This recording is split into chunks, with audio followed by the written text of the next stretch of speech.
Don has been a trooper. I've been through some family ordeals with my wife's mother passing, still trying to get that estate worked out. And it's just incredible the time and energy that goes along with working with fraternities, working with family members, and just trying to deal with consoling my wife. But with that said, let's get to why we're here. I want to introduce Donald Mann. First of all, he's a graduate of the great school of East Carolina, where I've kind of kicked around for a long time down in Greensboro, North Carolina. So I knew we was going to kick it off well because of his roots in Eastern Carolina and being a great man as a parent. But Don also is a scientist. He's also a business growth expert, and that's the reason why I wanted him on our be a part of Greensboro Small Business. As Don, as I mentioned before, we have about 350 members, and I know what you're going to share with us today is going to really help us.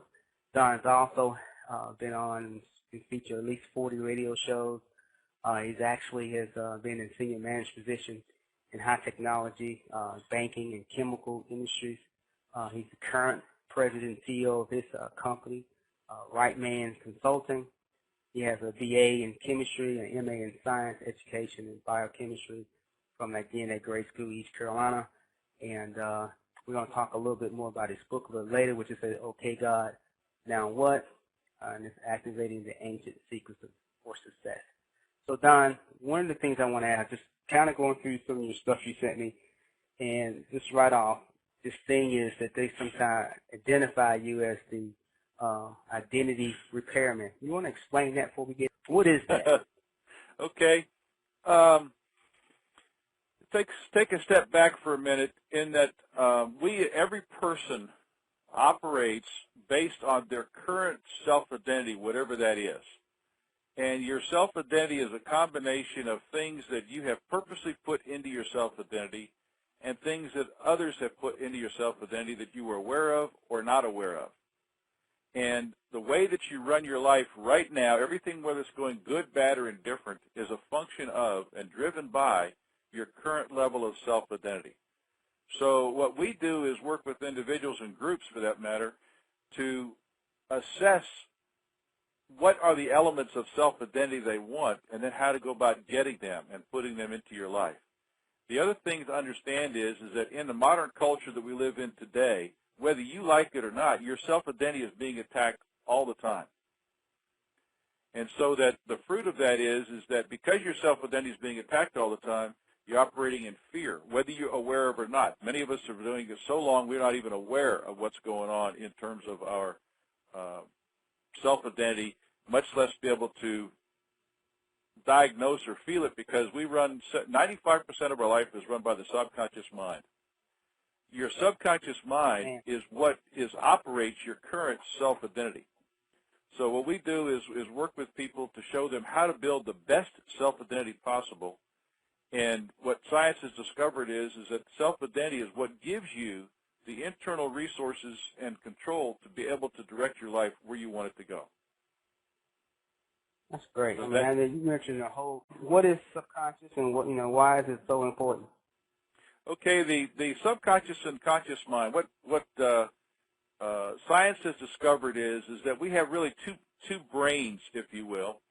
One is the cognitive mind, the aware mind, the one you're listening to with me right now, the one you're reading, possible questions and talking about. That's called our cognitive or aware mind. Then we have the subconscious mind, which is things that are processing on the inside that we're not aware of that they're even going on, because they're subconscious, not aware, subliminal. Now, the amazing thing is that while you think that you're operating by your cognitive mind almost all the time, exclusively, if you were to ask people on the street, are you operating right now by your conscious or subconscious mind, you'd get people almost 99% of them would say, oh, I'm operating on my aware mind right now. That's where I am.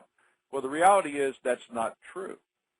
You are operating actually 95% of the time by your subconscious mind and not by your conscious mind. What your subconscious does is it takes all of your past life and sends information to your conscious mind for you to react to situations and do what it is that you're trying to accomplish in what you're doing. For example, take an athlete playing basketball. if you've never played basketball before, you're going to do it all by cognitive mind. You're going to be clumsy with the ball. You're not going to be able to move much. If you've got any kind of skills at all that you've developed over time with basketball, those skills are resident not in your cognitive mind, but in your subconscious mind. And so that, and the same thing happens to do with the clothes you like or the food you eat. All of that is driven by what your past normal has been in your subconscious mind, and then telling you what to do with it. For example, suppose you didn't like ketchup, and you see somebody start to put ketchup on your French fries. You go, oh, no, don't do that. That reaction of, oh, no, don't do that, is a habit pattern run by the subconscious mind, and you aren't even aware of the processing it did. It saw your cognitive mind saw the ketchup coming at your French fries, and immediately, without you even thinking about it, you said, please don't do that. That's an example of how the subconscious mind sends information to the conscious mind and then controls what you do moment by moment by moment. As a matter of fact, that that's a reality that goes, well, why can't I make decisions, or I want to change something? You know, I'm going to lose some weight, or that's a good one to start with. I'm going to lose some weight, and then you make a good decision to do that, and then the next thing you do is you find yourself eating a piece of cherry pie. That's because your subconscious mind is the one driving you, not your cognitive mind.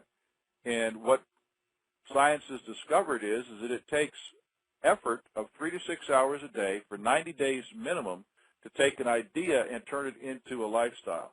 So the fruit of that is that when you, for example, people that go to the gym, you know, New Year's comes along, I want to lose weight because I put on weight over Christmas and all that, and they sign up and go to the gym, and what the athletic fitness people will tell you is that somewhere between 75 and 95% of all gym memberships that are taken out in January have nobody doing them in February. They went a few times to the gym, quit doing it, and aren't going to the gym anymore.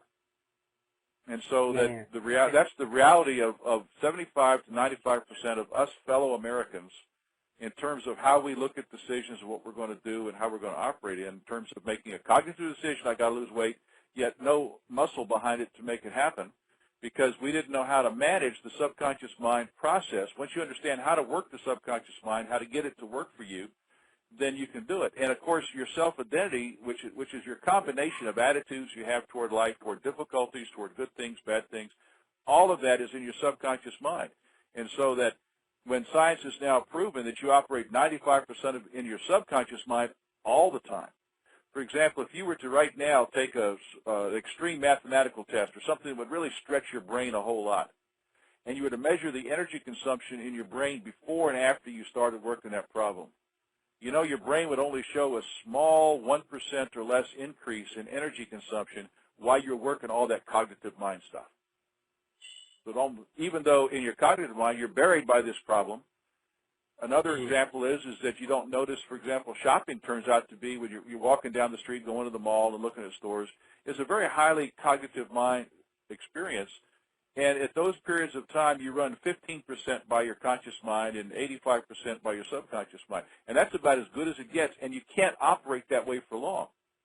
So if you'll notice, a lot of times when people go shopping, they'll be looking intensely. Then they'll stop and talk about something, about Cousin Joey and what he did last week. What they're doing is working off their subconscious. They've been doing the cognitive mind. They now turn it off the cognitive a little bit, get back into past things to give their brain a rest, really, and go back into more subconscious-driven things. And we're only talking the difference between 15% slipping back to 5%. So that's what's happened. That's how we humans operate, is every day, all day long. So if you want to change your life, you have to change your subconscious mind, not your cognitive mind. Man, and so is that pretty easy? I mean, I know that you when I'm thinking more, I'm looking at your stuff here, Don, and I see that you help businesses turn around. I mean, and we all usually small business owners. How can we apply that to the business? Okay, turning our business around and actually turning our life around at the same time. I know you mentioned 3 to 6 hours every day. Is that? I mean, kind of explain how we can do that with our business. Okay, when you start talking about any change, which is really called behavior modification, how you go about doing that, you recognize, number one, you recognize what the issue is. It's not your cognitive mind, it's your subconscious mind. What changes the subconscious mind is constant repetition and affirmation about what it is that you want to accomplish. So that when I say at 3 to 6 hours, that's really not me. That's what scientists and engineers, mental science engineers are telling us. That's the kind of time frame it takes to work to do that. Now, that can become part of your lifestyle, and you don't even notice you're doing it. Matter of fact, here's the real deal. You are currently right now spending 3 to 6 hours a day minimum training and controlling your subconscious mind right now anyway. And the things that you do, the things that you expose yourself to, the things that you allow yourself to do, the things you find pleasure in doing, you are already writing things on your subconscious mind or reinforcing what's already there. And the other thing is that others are doing the same thing to you. That when you watch the media, when you look at radio, television, newspapers, magazines, internet, all kinds, cell phone, all kinds of communication devices, all of those have an impact on your subconscious mind. And with constant repetition, they build into your subconscious mind, we call it heart writing, because your subconscious mind is really your heart, that it writes it onto your heart whether you are aware of it or not. And so if you're a business person, the first thing you want to tackle is fear. Now, fear comes across in a lot of different ways. Most of the ways that it comes across is we consider normal or rational, and yet they're not normal or rational. I'll give you an example where you probably didn't even know where fear was working on you. You're watching TV, you're feeling good, you've got a soda, you're sitting right there, you know, you got your pet or your child or somebody, your girlfriend, boyfriend, husband, whatever's going on, you're feeling very comfortable, and an advertisement comes up of a new sporty car on TV. And you look at that car, and they try to stir you up into all kinds of things about that car, and the subtle message there is, you aren't complete until you get this car. Or you aren't smart till you buy this car because it saves gas or whatever it is. Right. That advertising message operates on fear. It makes you feel inadequate because you don't have whatever it is they're selling.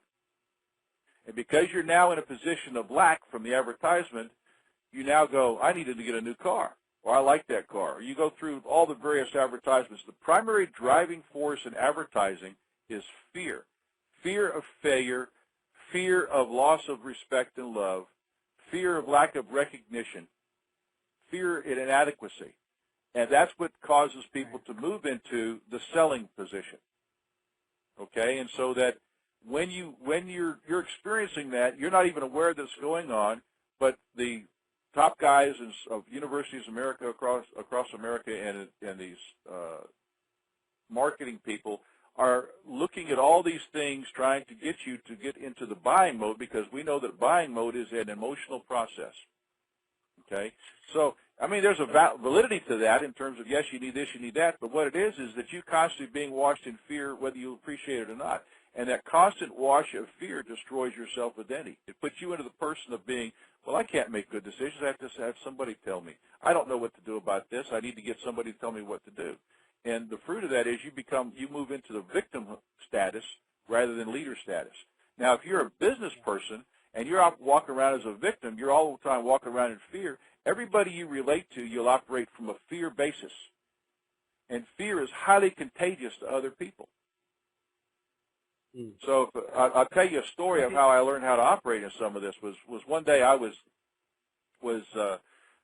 things were going pretty well. I was living down in Florida with my family down there, and I walked into my boss's office feeling really great one morning. And when I came out of that office, I was just shattered. Right, I just literally my mouth hanging open. And as I came out the door, another vice president came up to me and said, "Many people have tried to turn that plant around, and they were a whole lot better than you. So long, have a good life." Okay, so that was my happy news coming out of the office, that the assignment my boss had given me. And on top of all that, the assignment was going to be halfway across the country from Florida to St. Louis. I was going to be on the road a lot. Of course, we had stuff all over the U.S. Part of that, it was a major deal. It looked like a promotion. I was in charge of everything. I was the hire and fire guy. I had the budget, everything for doing this. The group of people was a high technology area, and in that process, they had gotten to where they were losing money, and they were going to lose even more money. And of course, my job was to save them, or they were going to sell the plant. And so that even though I had this position of being like the president of my own division, the problem was it was high technology. Right. The only people in the world who knew about how to work on this stuff were the same ones who were making the company fail. Right. It wasn't like you could hire somebody else, like, oh, get another marketing guy, another accounting guy. That wasn't the choice. And they were locked into, and this is the key element to understand, is they were locked into fear with anger, denial, and fault finding. Man, Everything was somebody else's fault. that's incredible.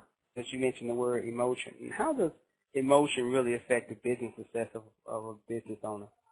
Okay, well, bottom line is we make all of our decisions consistent with our emotions. But now emotions are the result of the way you think, speak, and act. You can get any emotion you want to. If you want to be happy, you just start thinking happy, positive thoughts, getting excited, start doing those things. If you want to be sad, just, used to be some sad movies, you just bring them up in my mind, and I could already the downer would come in, right? Yeah. Or for some people, they go look at their checkbook, right? And start to come down. Emotions are the result of the kinds of thoughts, the words, and actions that you've been doing. So if you're operating in fear, for example, like these scientists and engineers were that I was talking about, what I knew was that if I went in there with my fears about this was impossible, better men than me have failed, and I wasn't any better than these other guys, and nobody had confidence in me, and I think I was really sent in there as a placeholder for the boss just to manage it so they could sell the company. And but I was going to, my attitude was, Lord, okay, you've given me this. Let's see what we can do about it. And it really drove me to my knees. And because not only did the people in the plant, but thousands of people depended upon this business as to what was going on here. And a whole town depended upon it. If I didn't rescue this thing, the town would close. I mean, this was not a small deal. And so knowing that fear is highly contagious, the very first thing for me was to keep myself from falling into mind-limiting fear and anger, because fear keeps you from thinking creatively. You can't think rationally or creatively when you're in fear. You narrow and focus down to a very limited set of things when you're in fear. So you can't listen to different ideas. You can't take a different view from other people. You can't look at somebody coming to you from one thing and coming at you from something else. You're not flexible. So that's part of the symptoms of being in fear. And so that my first job was to keep myself from being in fear, and then not giving others that sense of fear in the process. And I somehow had to give those fear-bound scientists and engineers hope to succeed. And both required I had to ditch any anger I had toward God, because, the back of your head, God's in charge of all this, and instead to believe God and His truth for help. And with eyes scanning the horizon like a radar beam, looking for wisdom and help from God to show up somewhere, we moved forward. And you know what? We did it. In 6 years, we went from losing money to $550 million in sales. That'd be close to probably $2 billion today in terms of, changing the economy and stuff. And that was what we did with the same people. Okay, that's the key. A lot of turnaround agents go into different organizations, and they bring their own team with them, their own management teams, and then run things from there. I didn't have that choice. I had to work with the people I had, because the only ones on the planet who knew the technology was these guys, and we turned them around. And I've since done that many times since in my business. And what the first thing to understand is that your operating in fear is going to be based entirely on your self-identity. Okay? Yeah, that's incredible. That's incredible. So that was, well, we did it, and my job, I was in charge and created the environment for positive success and attitude, but I had to keep myself from falling into fear on a regular basis, and for that, that's like I said, it drove me to my knees. It drove me to the scriptures, because I'm a business guy. I got to go for the best, the top, and the greatest. And so I wasn't going for any lower level good ideas. I absolutely needed God's help. I've already been told it couldn't be done, or I started in there, right? And all the smart guys couldn't do it, so they sent me in there. So I turned to the Lord. And what I was doing in that process of turning to the Lord was rebuilding and establishing my self-identity, and know that I could operate from a place where I wasn't operating from fear. But that continued environment, what we discovered was it took about 6 months of the environment that I created in there before they started making consistently better decisions, which is the key for any organization. So if you're a small business owner, you've got the guy in the mirror, whoever that is, boy or girl, the one looking in the mirror. Generally, you have a spouse hanging around somewhere, and then you've got 1 or 2 or 3 or 20 or 100 employees. operating around. And and how you react and how you respond, you either give fear or take away fear when you talk to people. And if you give fear, the first thing that happens is they shut down. They're no longer creative. They're no longer giving options. Talk about customer service. It goes down the tube right away because you need to be flexible to do customer service. You can't do that when you're looking at a rigid set of rules that you've got to operate by. And I'm sure you've always met people that have had that kind of attitude. You know, they just narrow. They can't do anything. And your attitude as a business leader is you create fear. When you start dealing with the bank for money, if you're operating in fear, the banker knows you're operating in fear. If you're operating with a supplier to give you goods and things for your company, they know you're operating in fear. Or if you're a salesperson going to try to sell something and you're operating on a fear basis, your potential prospect knows you're in fear. And everybody avoids fear. It's a gut level response. You know, which is it better to do? Run from the lion or chase or go attack the lion? The first response is run from the lion, right? Now, if your child is between you and the lion, guess which way you run? You go to save your child. But otherwise, you're going to run from a lion. It's a basic core instinct, so that when when a salesperson comes to you and they're operating in fear, then the first thing you're going to do is, I don't want this. I don't care how good it is. I want this person out of here. Or my day is already bad enough and you're not helping me, right? And you're not aware that you're radiating that fear. But we humans are highly trained to spot fear because it's practical. We just had the incident with the bombers up there in Boston, and when people started running, they all started running away, right? Why are you running away? I don't know. They're running. Automatic response. So as a business leader, that your first goal in life is to understand that as you operate in fear, the first thing that happens to you is your brain shuts down. You can't think creatively. You can't look for different answers. You can't be the genius you really are. And second, you pass it on to all those around you. Now, the cure for that is self-identity. And the greatest self-identity that God has given to us is the one, of course, in Jesus Christ, which is what I was doing when I was in that situation and have done many times since. Yeah, that's incredible. Now, you make a statement in some of the stuff I was reading, and I'd like you to explain this one. This is, it says, God shows no partiality. Okay, here's the deal. Okay, it's very simple. The sun rises every day whether you like it or not. The moon comes and does its cycle once every month whether you like it or not. The waves in the sea rise and fall whether you like it or not. God is no respecter of persons. His sense of fairness and justice is he treats everybody the same. If you want results from God, you've got to do what God can work with. You've got to operate by his laws. Okay? And, you know, when we talk about God and the devil and all that stuff, the bottom line is God is no respecter of persons. He tells us that many times in the Scriptures. And so that if someone has a greater relationship with God than you do, they did what it took to get that relationship. No different than if somebody has got bigger muscles than you do, they went to the gym when you didn't. Okay? So God is no respecter of persons. If you want God being involved, you've got to work with God by his laws. Now, we have really in the world two choices. You can look at all these other ideas that people have about all the different kinds of things running all over the place, but see, I'm a scientist. I got to go for the crux, for the core, find out what really is truth. And so when I started to discover what God talks about in the Bible and persuaded of his truth and reality, then if I'm going to deal with reality, I'm going to deal with the one who is truly real. And that's God. And, of course, his revelation of who he says and what he says and how you work with him in the Scriptures. So that while there's a lot of other good ideas floating around there, and some of them do work, they don't carry you to completion, the place where you want to be. And so for me, the only answer was to dig into God and learn to work with his rules. Remember, I was a scientist. I was already trained how to find out how things work and then apply those. And so God's no different than that. He runs by law. He loves you. He cares for you. But until you do something, again, the world is full of need.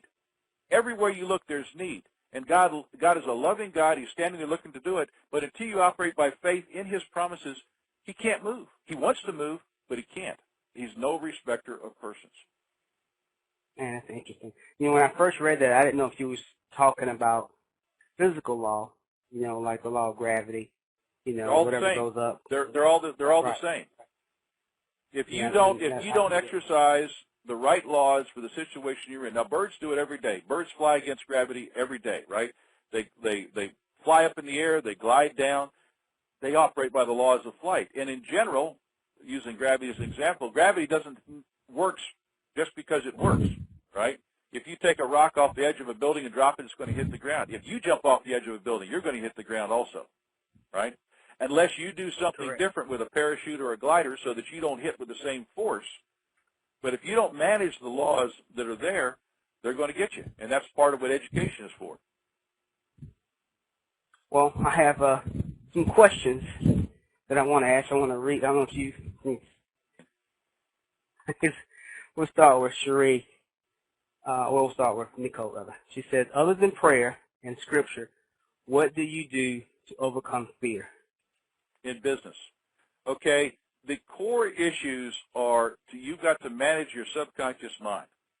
Okay, and you are what we are doing all the time is we're making self-affirmations 24/7, right? All about yourself, your life, and those things related to. If you're going to change your life, you need to change your affirmations, because that's what comes up to you when you, for example, don't like ketchup. Now, when a thought comes up to you like ketchup, and you say, well, I'm determined to like ketchup, I'm going to try doing this, and you start going for what we call a behavior modification program. The elements of controlling the subconscious mind are really based on two major things. One is continual repetition of information, and number two, the emotional content of that information. So that, there's a lot of succeed in life stuff going on around, and basically all of them have to do with affirmations that you say on a regular basis to reprogram your subconscious mind that over time works. To have the fastest, the greatest results, you do 3 to 6 hours a day for 90 days. That's the minimum it takes to make it a lifestyle. What happens for most people is they'll start doing it and start getting some results in 1 or 2 weeks and then stop. And then they'll tell you why it doesn't work. Okay? Prayer works when you learn how to work the laws of prayer. Affirmations work because we are all the time self-affirming something. That's the way we work. That's the way humans work. And so the way to do it is to change your affirmations, and it takes time to do that. And you can do that over the course of a day, spread throughout the day, or you can do it in small steps. For example, we have a set of affirmations at our website for the book called okgodnowwhat.com, where you can get the first affirmation broken into 10 steps, and you can do those. And it takes anywhere from 3 to 5 minutes to do all 10 of them, but you can start with just one a day and start changing the kinds of affirmations. And again, the affirmations I'm going to propose as a scientist is you want God at your back, not somebody else's good idea. So that's where I come from. Okay? That's incredible. So I see that was. Did that answer the question? Yeah, because Shree, part of hers was part of the affirmation, and it answered Nicole's question, yes. And because Shree asked about the affirmation, and she said, let me go back.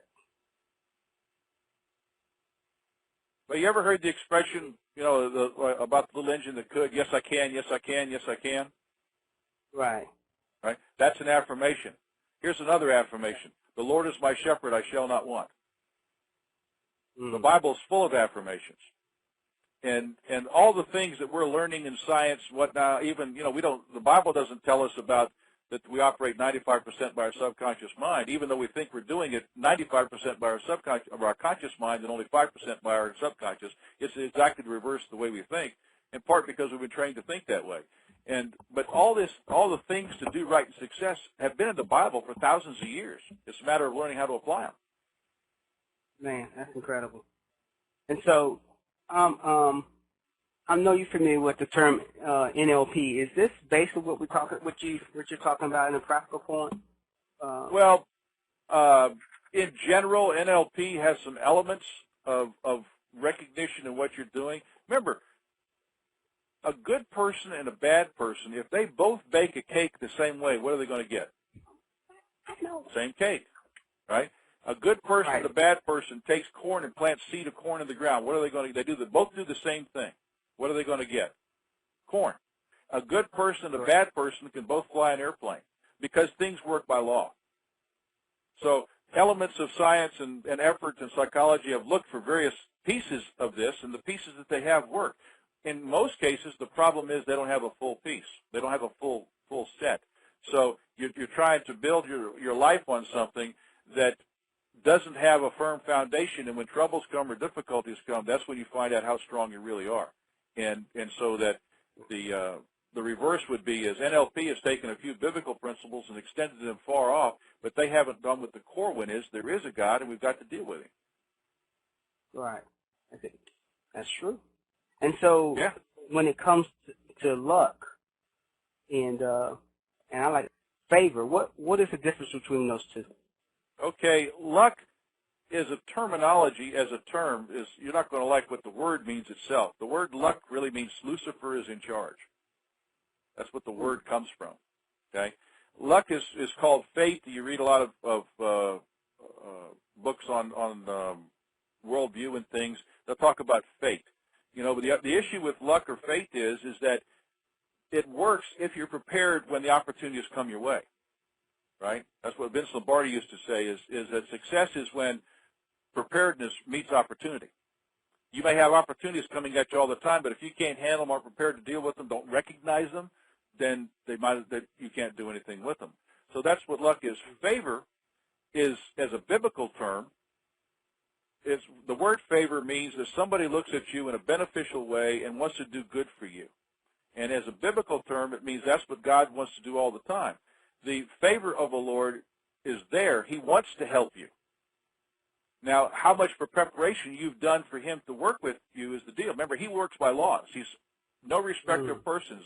So you're going to have to work with his laws. His favor will lead you and guide you. The Scripture says he promises he's working as to will to do of his good pleasure all the time. And so for me, that for many years it turned out some of the right things I did prepared me, but I wasn't even aware I was being prepared. Matter of fact, that's how I wrote the book, Okay, God, Now What? People started to ask me, well, how did you do that? I mean, frankly, to turn around a company, and when I did this back in the 90s, from failing to $500 million in sales in 6 years is a very stupendous event. With the same people puts it in the point of almost no one's ever done that before. And I've done similar things in my life since then, okay? But I couldn't tell you what I did because I was praying, obviously, and God, I was walking out the answer in my own life. So I couldn't tell you what it is. Same things happens with your top salesman. If you got a top salesman in your company and you want to find out what they do, you ask them how they do it, and you just sort of listen because you're really just making communication. What you really want to do is shadow them and follow them around and see what they do, because most top salesmen can't tell you what they do that works. They can tell you what they're doing, but they can't tell you what they do that works. So the way to find out that is to go talk with your talks, is to watch them, track what they're doing, compare the other guys, and see where there's difference, what they're doing different than the other people do. And sometimes it's not totally obvious. You got to really spend time looking at it, because the expert in a field isn't necessarily the one who tells you how to do that. That's why you have a thing called coaches and mentors, right, who understand the principles of what works and trains the athletes and the top performers, so that but that's how you're going to find out what works. And particularly if you're running a small business, okay, what works when you make sales? What works when you get returning customers? And try to look at it objectively. Most people have very strong opinions of what they do that's successful, and reality is 90% of that is garbage. What they're doing are things they're not aware of that are making them successful. Because remember, you're driven subconsciously, you're not driven consciously. And so the fruit of that is that you spend time looking at it and determining what it is that makes successful in your environment, with your customer group, with your product set, whatever that is, and you can use that to then enhance and train. Now, you can train others to do what they were doing. But if you train them and say, okay, what typically happens in most programs is, here's a list of 5 things I want you to do. Throw the sheet on the paper, walk out, have a nice day. Now, behavior change takes a minimum of 3 to 6 months, 90 days. 3 to 6 hours a day for 90 days. If you don't do it 90 days, you only do it 5 days, it seems to double the time. So 3 to 6 hours a day for 5 days a week goes from 90 to 180. That's 6 months. So you start to see some results, but if you don't maintain and keep it, so if you're going to give this list of 5 things, here's what you want to do, then you need to have a program plan for yourself and your people where you track that for the next 6 to 18 months. So you cook it in as part of how your organization does, and you constantly change and improve, which is all about, responding to the marketplace. But if you just lay the sheet of 5 good ideas on the paper, let me ask you this. The 10 Commandments have been around for over 4,000 years. How are we doing? Right? How are we doing? Yeah, how are we doing? Okay? Enough said, right? Yeah, we're not doing that well. Okay? And that's the list of 10 items. If you don't work 10. on them and focus on them and focus in them, then we aren't going to be doing too well. Same thing happens with any kind of business improvement program and scheme you have. Again, for me, what I've discovered is that when I work with companies, what we do is personally with the CEO, work with them to develop how to get them to the place where they're solid. I have a friend of mine who came back from Iraq and in the military, you know, and he was his name was Jesse and living up in Norwich, Connecticut. And he came back, and he really had done very well in the military, lots of medals and all and promotions and this stuff. And he came back, but it wasn't translating well into civilian life, and he was into the sales business. And pretty soon, his marriage was in trouble, his finances were in trouble, he wouldn't get along with his kids, everything was going to pot. And he was actually an elder in his church. And we gave him as I was talking to him, I gave him the affirmations, and okay, God, now what? I said, okay, now here's what you start doing. Start saying these. And he started to take the big bite. He started to spend an hour or 2 hour a day working the affirmations. And he said what happened to him over time was, again, this took a little bit of time, but he started to notice some changes really within the first couple, 3 weeks. He says something inside of him just started to bubble. That's all he could describe it as. As he discovered who he was in Christ as a Christian, he'd been in church all of his life. He'd been preaching in the church all of his life, been a Christian worker all of his life. He said, but I've never seen the scriptures applied so practically in this. And what happened, and this is exactly what he said, is that over time, previously I had been like a piece of paper blowing in the wind. Whatever came along my way, I was thrown up against the wall here, thrown into the bushes there, flipped up in the air over this, flipped down to the ground over that. And all of a sudden I started becoming like a flag affixed to a strong flagpole. No matter how much it blew, I fluttered some, but I wasn't moving. And this inner thing in me started to grow. And I'd never realized, I'd heard about identity in Christ all my life, had heard about it, but I didn't know how to make it work. The affirmation magnets did that for me, and as I did them, my attitude toward everybody changed, and my sales went up. My relationship with my wife got better. We're going on a second honeymoon for 2. This is truly what he said. We're going on a second honeymoon. Okay? His kids, his relationship started to work right because he was getting free of walking in fear. His identity in Christ had been built. Christ in you, the hope of glory. And as he did that and constantly maintained it and did it, because you have to maintain your affirmations. The world is all the time telling you things, just like in media about advertising, telling you you're inadequate until you do what they want you to, that if you aren't making an intentional program at changing how you approach life, life is giving you its program, and it isn't for your best, it's for theirs. So as a business leader, again, if you don't have a program of intentionally building yourself into the best self-identity that you can, which is your identity in Christ, then you're going to be always walking around crippled on your best day. And it takes time to build that. And you're going to learn how to walk free of fear so that you come from a person as, oh, this is going to get me, that's going to get me. You learn how to handle things. You learn how to address them. You don't walk into fear right away. You learn to respond to them properly and rightly. And again, we go into all this, the affirmations. What's really cool about the affirmations is, as you're reprogramming your subconscious mind, you're telling your subconscious mind how to handle problems rightly, and you do it automatically without being aware of it. You just start doing better, which is the testimony of all kinds of. We've had people that, for example, were in clinical depression, addicted to drugs, do the affirmation program, and come out of clinical addiction to drugs, come out of depression. Okay?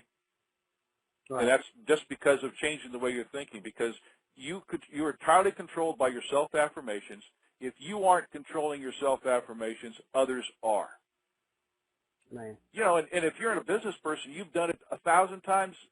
You know, you get ready to do a business presentation. You put on your happy face, your confident face.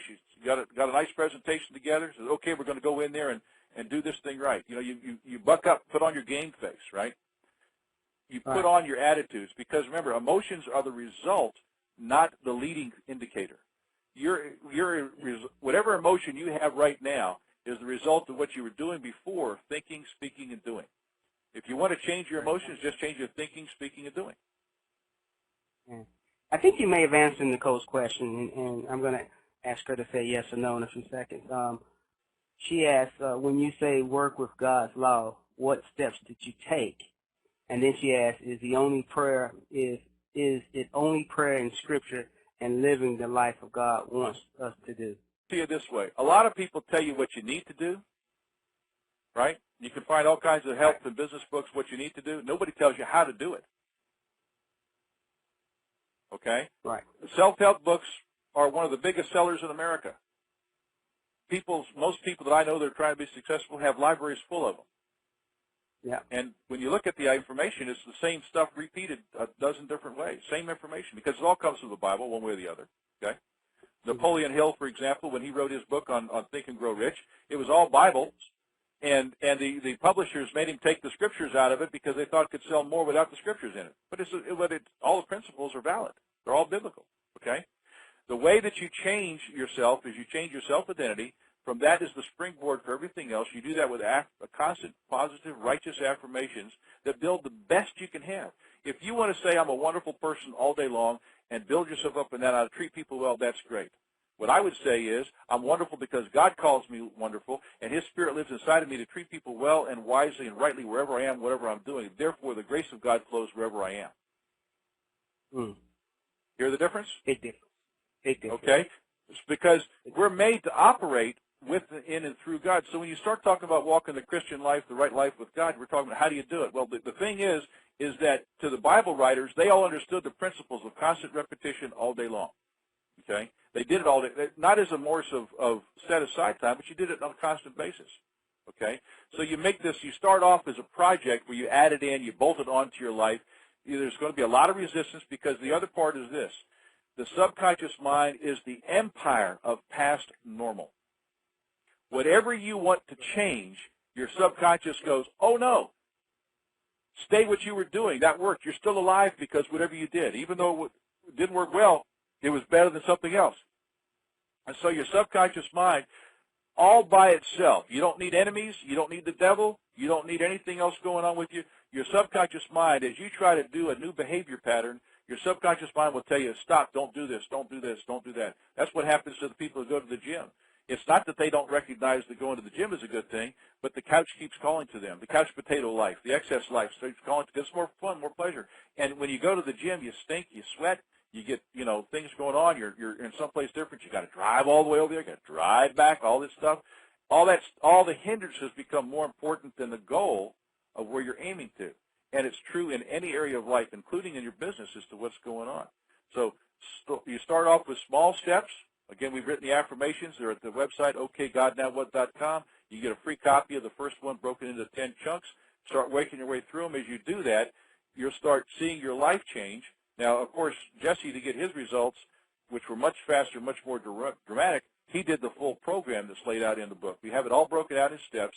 The difference is it took me years to walk through and do this, that now I put it into a simplified, more efficient form. You're talking about business people who are more efficient, but the most effective way to do it. So the most efficient, effective way to do it, we put in the book so you get the fastest results. But it is going to take effort. It's not going to happen just because you look at the book or because you sit there and want to do it. You've got to do it. So it's the how-to. Here's the mechanics of how it works. And these principles are the same ones that top athletes do it. I could tell you about how Olympic champions do the same kinds of things. Remember Michael Phelps in the Olympics when he first went into the race and he lost. And then he had 2 more days to take some more races. And he already knew that he hadn't trained out physically to be able to win. But what he did was he spent the next 2 days in affirmations and confessions about practicing what it felt like to win as a winner. And when he came back in, he won a silver and then he won a gold. Okay? But he didn't improve his strength at all because he hadn't trained strong enough to win. But he knew how to train his mind. He'd been doing it for years. So, again, these practices are things that you, again, for me as a salesperson, I've been in sales all my life, when I get ready to do one, I put on my happy face, go through the listings of what I know, how am I going to relate to the person. All this is an automatic series of things that I do. Well, I do the same thing for my mind now when I start my day and I go through my day. Keep my connection with God, so I'm all the time drawing from His strength, love, and goodness so that I can be the answer for whatever's going on around me. That's great. I want to wrap it up because I know you've been patient with me all day, and probably want to do 2 things with you. The first thing, and you did answer Nicole's questions, just want to let you know. Okay, good. But the first thing I wanted to ask was basically, let's make sure we understand how to get your materials again, and because you went through that very quickly, and so I'll let you do that right now. I get excited about this. I can tell you right now, this may sound like it's bragging, but how many people have you ever talked to that saved the whole town? Other than Forrest Gump? Yeah, right. Okay? You're talking to a guy who did that. All right, so I got some creds here, right? Now, the way I did it isn't popular psychology and popular business magazines, but what I did works, and those other things, I got to give you my opinion about them, isn't as effective. They got elements of truth, but you know what? If you're going to play cards with half a deck, what do you get? Yeah, you get half. You don't get the whole game, so that's true. You don't get the whole game, right? So the book is Okay God Now What? It's available at the website by the same title, okgodnowwhat.com. You can go to the website. You can decide to buy the book if you want to. We got a special offer and a bundle there. You can go and click on it and get to our list of top 10 affirmations for free. You can start doing this right away. Start building into it, because recognize that every step you take in order to do this or any other behavior modification program, your subconscious mind will attack you with why you shouldn't be doing it continually. And I can guarantee you there is a devil, and he'll also attack you in different kinds of ways. This will not be easy. You will have to go battle through, and it will take you, I'm going to be honest with you, it'll take a couple of years before you get to the place where you're flowing in this, right? Oh my goodness. Because your subconscious has got all kinds of stuff in it, and every one of that has to get cleaned out to where you can be the jewel you're meant to be. Well, Nicole wrote she can't wait to get the book, so I am me as well. I have another question. I want to close out with this question: is how important is wisdom in business? Because I believe you talked about God's wisdom throughout your whole presentation. Absolutely. How important is wisdom in your business? Well, let's talk about what the word wisdom means. Wisdom means doing the right things that produce the right results. That's what the word wisdom means. Okay? You don't understand why you're doing it, but you're doing it and it produces the right results. You don't have to understand the chemistry of an aspirin or a Tylenol to have them work, do you? You don't have to understand when you turn on a light switch, the engineering behind the light switch, or in my world, once in theoretical science, what's happening with all the electrons and the stuff. You don't have to understand all that. You just have to know, flip the switch, and it'll work. So wisdom is just doing the right things to produce the results that you want. So the first thing to understand is if there's one single bit of wisdom that you can get out of this presentation I've made so far today is if you aren't intentionally controlling your mind, others are. And anybody who's controlling your mind is doing it for their benefit and not yours. So enter into an intentional program where you start writing truth that can't change into your heart, and it will transfer into all aspects of your life and business. Man. Now, this is one of those questions, since you did give us, you're the only person that saved the town that I actually know of. Are there any other books that actually go into the same type of, intense training that your book goes into? To my knowledge, the reason I wrote the book was because I didn't find anything like that. Okay? Now, I've given this book, people have been from all walks of life, from little old ladies who were to young men. I got one young guy named Anton down in the Bahamas who read this, graduated right out of college with an IT degree, was finding miserable things in life. He was told to pray, go to church, and get answers. He wasn't seeing stuff. He got hold of the book. He said he started understanding Deuteronomy, which says God will give you the power to get wealth. And he understood that meant a different attitude, a different mindset. And, of course, I have affirmations in the book are about business and life and everything. So they're all in there. So you've got them in an efficient, condensed form. And before long, he had gone from having to live with his sister to having his own company with 8 employees. Okay? And he was getting answers to prayer, so that when he went to church on Sunday, people got in his prayer line because they got results. Last time he told me, this is going to sound strange to some people, but he laid hands on one lady and she was in a wheelchair and got up fully healed. That's all part of what's in the book. It's just from God. That's incredible. So no, I don't know of any other books. Believe me, if you knew what it took to write a book, and particularly one like this, and the effort it took into it, if I could have found somebody else's book that would talk about this stuff this way, this focused, this efficient, believe me, I would have read it instead of written it. Yeah. Well, I've heard that some people say, I'll spend X amount of dollars to learn another man's life, and so I think I'm ready to invest about $35 to invest in another man's life, your life. So we really appreciate your time, Don. Again, this is Don Mann, the author, Okay God, Now What's Next, activating his ancient secrets of success. And as you know, the successful that he's using is the Word of God. So we really appreciate your time and energy.